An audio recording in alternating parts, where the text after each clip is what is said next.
यहाँ इस वक्त हम मौजूद है मध्य प्रदेश के जिला सागर क्षेत्र विधानसभा यहाँ की ड्योरी लगती है।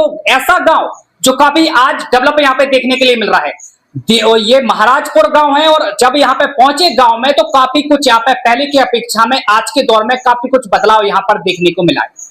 यहाँ पे हम तमाम व्यवस्थाओं पे जानेंगे, चाहे वो बिजली हो, सड़क हो, स्वास्थ्य हो, शिक्षा हो, सुरक्षा, तमाम ऐसी व्यवस्थाएं जो सरकार कहती है कि हम लगातार विकास की गंगा, विकास की लहर, विकास की नदियां बहाने का यहाँ पर काम कर रहे हैं। तो जानेंगे हाल क्या है, कितना बदलाव हुआ है, 4 साल से भी अधिक का समय हो चुका है, कितने ही पहले की अपेक्षा में बदलाव यहाँ पर हुआ है। सरपंच प्रतिनिधि जी इस वक्त मौजूद है और जब यहाँ पे पहुंचे तो काफी तारीफों के पुल इस गांव में विकास को लेकर यहाँ पे बांधे गए हैं। हम उन्हीं से जानेंगे हाल क्या है और भी आगे आने वाले समय में प्राथमिकताएं क्या क्या है, क्या क्या प्राथमिकताएं शामिल है। भाई गाँव में सबसे पहले आपका नाम जानेंगे, क्या नाम है? मेरा नाम संतोष कुमार सोनी है जी। कितने गांव जुड़ते हैं आपकी पंचायत? सिंगल महाराजपुर एक अकेला गांव है। कितनी वोटिंग है? लगभग चुनाव के टाइम पे यहाँ पर 3900 करके वोट थी, अब बढ़ के लगभग 4500 से 5000 वोट हो गई है। जब गांव में आए अंदर तो काफी बदलाव पहले की अपेक्षा में। आप एक बार पिछली बार भी हम एक बार आए थे यहाँ पे, जब वो उतना खास तौर पर नहीं देखा गया था, लेकिन आज के तो समय में सड़कें हैं, नाला नालियां हैं, सफाई व्यवस्था है, बाजार मार्केट भी काफी अच्छा सजने लगा है। क्या कहेंगे?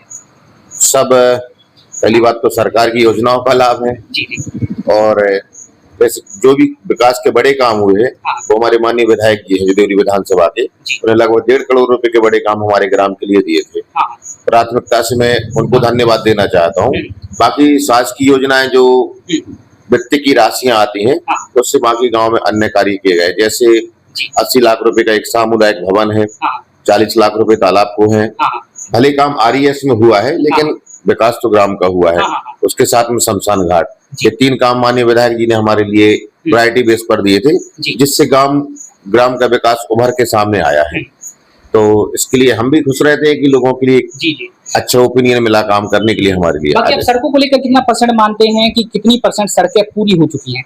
भैया सड़कें जी मानिए कि इसके पहले जो पूर्व सरपंच महोदय थे उन्होंने भी सड़कों का अच्छा काम किया था और मैंने अपने कार्यकाल में सड़कों की अपेक्षा नालियों पर ज्यादा काम किया है। यदि सड़क पर पानी नहीं रहेगा तो स्वच्छता अपने आप दिखेगी और बाकी जो शेष रोड बचे थे तो मैंने रोडों पर भी काम किया है और मुख्यतः ग्राम के यानी 100 में से आप 10% रोड छोड़ के बाकी 80-90% रोड हमारे यहाँ गांव में कंप्लीट है। अगर गांव को देखा जाए तो गांव अब उतना गांव नहीं लगता है, एक नगर जैसा लग रहा है, यानी बाजार सजने लगा है, अच्छी खासी व्यवस्था है, सफाई व्यवस्था की भी अगर बात की जाए तो बाकी और बाजार को लेकर और भी क्या कुछ तैयारियां हैं, व्यवस्थाएं, जैसे भीड़ भाड़ होती है, मूत्रालय की भी लोग अब मांग करते हैं, सामुदायिक शौचालय की भी मांग करते, तो ऐसी भी कुछ व्यवस्थाएं और करवाने वाले हैं? स्वयं सामुदायिक की मांग होती है। सामुदायिक स्वच्छता परिसर हमारे ग्राम के बीचों बीच हमने तैयार किया था और वो जिले में मॉडल टॉयलेट के नाम से जाना गया था, लेकिन ग्राम में लोगों की जागरूकता न होने के कारण गंदगी का सामना करना पड़ता है। इस बात को हम छुपाएंगे नहीं, क्योंकि स्वच्छता एक व्यक्ति से ऐसी परों से नहीं होती, लोगों की सोच से होती है। लोगों की सोच अच्छी रहेगी तो स्वच्छता अपने आप दिखेगी। जैसे अभी हम पूरे ग्राम में डस्टबिन और प्लास्टिक हाउस लगा रहे हैं, क्योंकि सबसे ज्यादा गंदगी प्लास्टिक की पन्नियां, जो बच्चों के खाने वाले पाउच होते हैं, उससे गंदगी फैलती है और उस पर हम थोड़ा सा रोक लगाने का प्रयास कर रहे हैं। जो हमारा भी 1-1.25 साल का कार्यकाल बचा है उसमें हम प्रयास कर रहे हैं कि इस चीज पे यदि हम सुधार कर पाएंगे तो आगे आने वाले समय में एक नई जागरूकता को ग्राम को सामना करना पड़ेगा और धीरे धीरे करके और भी आने वाले समय में बाजार भी बढ़ता जाएगा, आबादी भी लगातार बढ़ती जाएगी। तो आगे भी क्या कुछ तैयारी है, किस रूप में आप गांव को आने की देखने वाले हैं? पंचायती राज व्यवस्था में जो फंड आता है पंचायत से, उससे यह काम करना संभव तो नहीं होता। और माननीय विधायक जी हमें सपोर्ट भी कर रहे हैं। क्या है, सभी विधानसभा लेवल पर उन्होंने हमारे ग्राम को पर्याप्त मात्रा में राशि दी थी। अभी और विधायक निधि से हम उनसे प्रयास कर रहे हैं कि हमारा जो हाट बाजार है, हाट बाजार तो बना हुआ लेकिन उसका जो परिसर है, बड़ा बाजार है, उसमें बाजार लगता है, वहीं पर दशहरा मैदान है हमारा, वहीं पर दशहरा मनाया जाता है। तो माननीय विधायक जी की घोषणा अनुरूप एक वहां पर भी विकास कार्य होना है और माननीय विधायक जी के पास फाइल हमने सबमिट की है, तो उस पर शीघ्र ही कुछ न कुछ राशि पंचायत को प्राप्त होगी, तो उस पर बाजार पे भी हम काम करेंगे। पुस्तकालय भी है गांव में? पुस्तकालय हमारी प्राथमिकता है, लेकिन कहीं से भी प्राप्त नहीं हो सके। उसके लिए बिल्डिंग या पुस्तकालय के लिए राव उदय प्रताप जी के लिए हमने एक बार लिखित में आवेदन पंचायत का पत्र दिया था।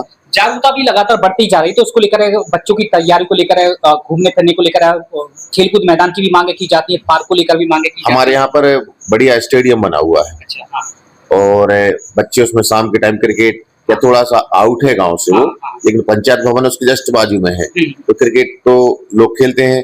बाकी हमने 2 सोशल पार्क बनाए हैं महाराजपुर में, एक यज्ञशाला परिसर, एक शांति नगर है, वहां पर 2 सोशल पार्क है। वहीं पर एक जनभागीदारी से हमने शिव मंदिर का निर्माण किया है।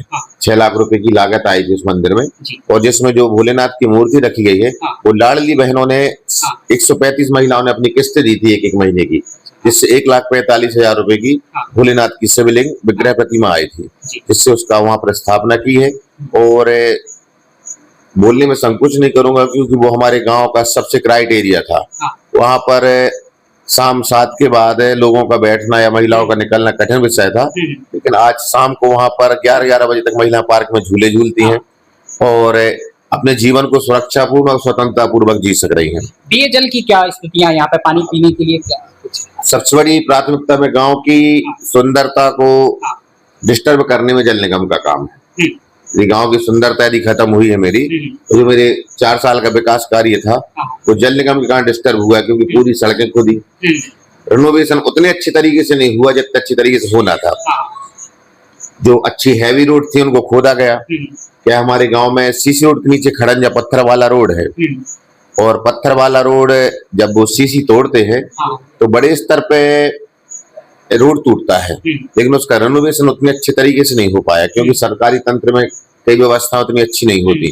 तो प्रश्न चिन्ह तो ग्राम पे लगा है। आप एक जिम्मेदार व्यक्ति हैं, तो आपकी भी एक जिम्मेदारी बनती है, तो लिखित तौर पे आपने ये जो जिस तरह काम यहाँ पे किया जा रहा है, तो जो बड़े अधिकारी हैं वो मेरे संपर्क में रहते हैं। जब भी कुछ जल निगम संबंधित काम होता है तो वो सपोर्ट करते हैं, और जहां जहां भी हमें काम पड़ा तो उन्होंने काम तो कराया, लेकिन जो काम करने वाले बाहर के लोग हैं, जिम्मेदारी पूर्वक काम, अब हर समय हम उनके साथ में नहीं रह सकते, लेकिन गांव पूर्णतः रिनोवेशन तो हो गया है जल निगम। अब जल निगम का काम कब से चालू होगा?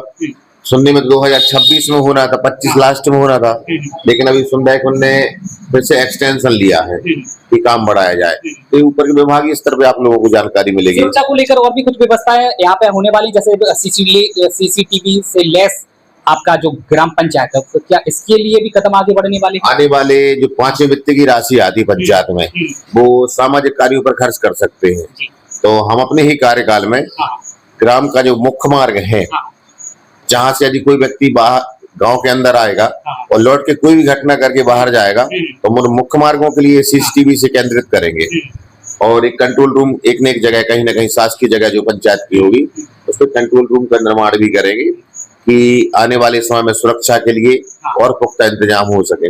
हमारे यहाँ पर सरदार चौक कहलाता है, वहां पर हमने सीसीटीवी कैमरे अभी भी लगाए हैं, लेकिन क्या होता है कि छोटी छोटी घटनाएं जब होती हैं, किसी का लहसुन चोरी हुआ, किसी की साइकिल चोरी, तो फ्रस्ट्रेशन का सामना करना पड़ता है कि सुबह से डीवीआर पर बैठो, फिर पूरी रात की रिकॉर्डिंग दिखावन पर रिकॉर्डिंग देखने, तो कहीं ना कहीं ये भी एक चुनौती का सामना करना पड़ सकता है। लेकिन गांव को सुरक्षित रखने के लिए हमें किसी न किसी स्तर पर सीसीटीवी तो हमें लगाना पड़ेगा, और भविष्य में एक जैसे रहली है या सागर है तो बड़ी बड़ी स्मार्ट टीवी लगती हैं। हम 2 जगहों का हमने चयन किया है, यहाँ पर स्मार्ट टीवी हम पंचायत स्तर पर लगाएंगे कि किसी का बर्थडे है या बड़े कोई फंक्शन होते हैं, मैच होते हैं, या किसी मन की बात होती है प्रधानमंत्री जी की, तो सामाजिक प्लेस पे लोगों को हम दिखा सकें। उसके लिए भी हम कार्य योजना में उसको लिए हैं, और यदि राशियां अच्छी आती हैं तो उस पर भी काम करेंगे। आने वाले समय में क्या ऐसी भी व्यवस्था है, जैसे आपने पहले वक्त भी बताया कि विधायक जी का अच्छा सहयोग मिला, सांसद जी का भी कुछ सहयोग या भूमिका उनकी? सांसद निधि से इन 4 साल के पीरियड में महाराजपुर में 1 रुपए का काम नहीं मिला है कभी आई, और 600 वोट से ग्राम पंचायत महाराजपुर जीती थी। माननीय राहुल सिंह लोधी जी हमारे लोकसभा क्षेत्र के सांसद हैं, युवा हैं और अच्छी सोच रखने वाले व्यक्ति हैं। लेकिन गांव में नहीं आए? गांव में आए नहीं, गांव में तो सांसद जी देखो निकलना होता है, सांसद जी का व्यक्तिगत रूप से भी एक भी कार्यक्रम ग्राम में नहीं हुआ है, लेकिन वो नर्मदा जी को महादेव के भक्त हैं। जब भी उनकी कावड़ यात्रा महाराजपुर से निकली 2 बार, तो महाराजपुर में स्वागत रहता है, और अच्छे व्यक्ति और सहयोग करते, लेकिन अभी उनके द्वारा सौगात तो कुछ नहीं मिली है। उम्मीद है कि आने वाले समय में यहाँ पे आए, और यहाँ पे उम्मीद तो हम हर व्यक्ति से लगाए हैं, उम्मीद तो हर व्यक्ति से लगाए हैं, लेकिन अब जो मिल सकता है। माननीय सांसद जी से अपेक्षा थी, हमारे विधायक जी बड़े पोलाइटली व्यक्ति हैं। हम विधानसभा चुनाव, विधायक जी का क्या नाम है? माननीय ब्रजबिहारी पटेरिया जी, अच्छा, आपके कार्यकाल में कितनी बार विधायक जी का दौरा रहा है? विधायक जी तो हफ्ते में या 15 दिन में एक बार महाराजपुर आते हैं, किसी न किसी सुख दुख का कार्यक्रम होता है। या कभी ऐसा हुआ है कि विधायक जी के पास आप कोई प्रस्ताव लेके गए हो, कभी थोड़ा हो सकता है कि व्यस्तता का किसी कारण शायद उस पर ध्यान नहीं दे पाएंगे? देखिए, वो पुराने बड़े जमीनी नेता है जी, तो कांग्रेस से भी विधायक रहे हैं और अब भारतीय जनता पार्टी से विधायक है जी, और जमीन की पकड़ उनको मजबूत मात्रा में है। जमीनी पकड़ में उनको विधानसभा के लोगों से उनका संपर्क है और कभी भी किसी व्यक्ति को उनके लिए उपेक्षित नहीं होना पड़ा। आज व्यक्तिगत रूप से मैं बोलूंगा तो महाराजपुर ऑल ओवर महाराजपुर 28 से 30 वोट से भारतीय जनता पार्टी हारी थी, क्योंकि लोकल विधायक का क्षेत्र है और यहाँ से कांग्रेस की पट्टी चलती है। लेकिन कभी भी विधायक जी ने भेदभाव का किसी भी प्रकार से हम लोग को सामना नहीं करना पड़ा और प्राथमिकता से उन्होंने हमारे ग्राम के लिए काम दिए हैं। जैसे हर व्यवस्थाओं पे काम किया जा रहा है, जैसे आपने बताया कि चाहे वो बिजली हो, सड़क हो, तमाम व्यवस्थाओं पे काम भी किया जा रहा है। तो बात करेंगे स्वास्थ्य को लेकर, क्या व्यवस्था है यहाँ पे, कैसी व्यवस्था है? ऐसा है कि हम पढ़े लिखे व्यक्ति हैं, हमारी पत्नी भी पढ़ी लिखी महिला है, उन्होंने MCA VIT वैल्यू तमिलनाडु से किया है और हम लोग सभी विभाग को चलाना जानते हैं। प्राथमिकता से अभी सभी विभागों का हम खुद देख रेख करते हैं। मतलब गरीबों को इलाज मिल सके, समय पे मिल सके, और कुछ देखा जाता है कि कहीं व्यवस्थाएं ऐसी होती हैं। महाराजपुर में बड़ी PSC सेंटर है, CSC कहलाता जो बड़ी अस्पताल है और लोकल के हमारे डॉक्टर योगेश व्यास जी हैं, 2 डॉक्टर अन्य डॉक्टर भी नर्स हैं। प्रसव तो यहाँ पर नहीं हो पाता, वो उसके लिए देवरी या सागर जाना पड़ता है, लेकिन स्वास्थ्य सुविधाएं मूलतः ठीक है। तो बाकी देख सकते हैं कितनी जिम्मेदारी के साथ काम किया जा रहा है और विधायक जी की खास भूमिका यहाँ पर देखने के लिए मिली। विधायक जी का अच्छा खासा सहयोग है और काफी डेवलप को लेकर कदम आगे भी रहते हैं और समय समय पर हफ्ते में लगभग आते भी हैं। सांसद जी की बात करें तो वो तो इनका तो दौरा अपने कार्यकाल में उनका नहीं यहाँ पे हो पाया है और चारे उम्मीदें हैं कि आए, लोगों के बीच रहे और लोगों से मुलाकात भी करें। और यहाँ तक कि सरपंच जी का भी कहना है कि अगर सांसद जी शायद अगर यहाँ पे आते तो हो सकता है कि और भी आगे गांव का डेवलप हो पाए। तो देख सकते हैं बाकी किस तरह अपनी जिम्मेदारी के साथ बखूबी अपनी जिम्मेदारी रखते हुए देखे जा रहे हैं सरपंच जी, उनके सहयोगी, और जो एक समय व्यवस्थाएं लोग मांग करते थे कि उन व्यवस्थाओं पर भी काम किया, तो लगातार धीरे धीरे करके काम भी हो रहा है और आने वाले समय में भी और भी कुछ बदलाव यहाँ पर होने वाला है। CCTV कैमरे भी यहाँ पर लगवाए जाएंगे और भी कुछ जो व्यवस्था है देख रहे हैं, लोगों से मुलाकात करते रहते हैं, समय समय पर लोगों की राय लेते रहते हैं कि आखिर किन व्यवस्थाओं का अभाव यहाँ पर देखने को मिल रहा है। थोड़ा सा और जानेंगे शिक्षा व्यवस्था को लेकर, क्या कुछ हाल है, कहाँ तक विद्यालय है? थोड़ा विद्यालय यहाँ पर शासकीय विद्यालय 12वीं क्लास तक महाराजपुर में है जी, कन्या हाई स्कूल भी, यानी जहाँ तक उसमें 9th क्लास तक कन्याओं के लिए व्यवस्था अलग अलग 3 स्कूल महाराजपुर में है जी। और 8वीं तक यहाँ ग्राम पंचायत के अंदर विद्यालय है और प्राइवेट विद्यालय। शिक्षा का स्तर हमारे यहाँ सभी विद्यालयों में अच्छा है, यानी कहीं ना कहीं तक कोई अनियमितता देखने को नहीं मिलती है। सभी शिक्षक अभी समय पे विद्यालय आते हैं और ऐसा अभी तक हमें सामना नहीं करना पड़ा कि किसी तरह की चुनौती, और हम जानबूझकर किसी के बारे में बुरा बोलेंगे नहीं, वो कमियों को छुपाएंगे नहीं।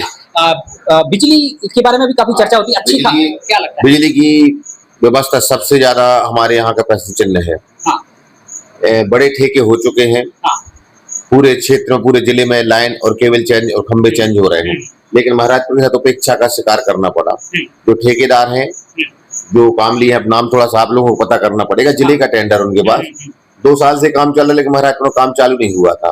तो मुझे कुछ महीने पहले सरकार के विरोध में नहीं, लेकिन बिजली विभाग के विरोध में जाकर खड़ा होना पड़ा था।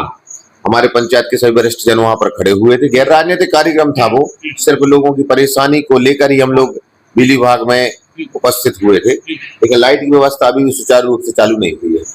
हाँ, तो लाइन चेंज होना तक खंबे तो खड़े हो गए हैं कुछ मात्रा में, लगभग 100 में से 30-35% खंबे खड़े हुए हैं गांव में, लेकिन अभी भी उन पर कोई काम। चर्चा हुई होगी, आपकी क्या उम्मीदें लग रही हैं? उम्मीदें लग रही है इसका, जो ठेकेदार से बात होती है तो बोल रहे जिस तरीके से सामान आता जा रहा है। तो कब तक पीछा आप करने वाले हैं बिजली विभाग का, जब तक कि पूरा नहीं हो जाता है? किसी का नहीं छोड़ते जब किसी को लग जाते हैं तो, और हम अपने पीछे पड़ने के लिए किसी को मना नहीं करते हैं, क्योंकि यदि हमारी कमी है तो वो भी उजागर होना चाहिए।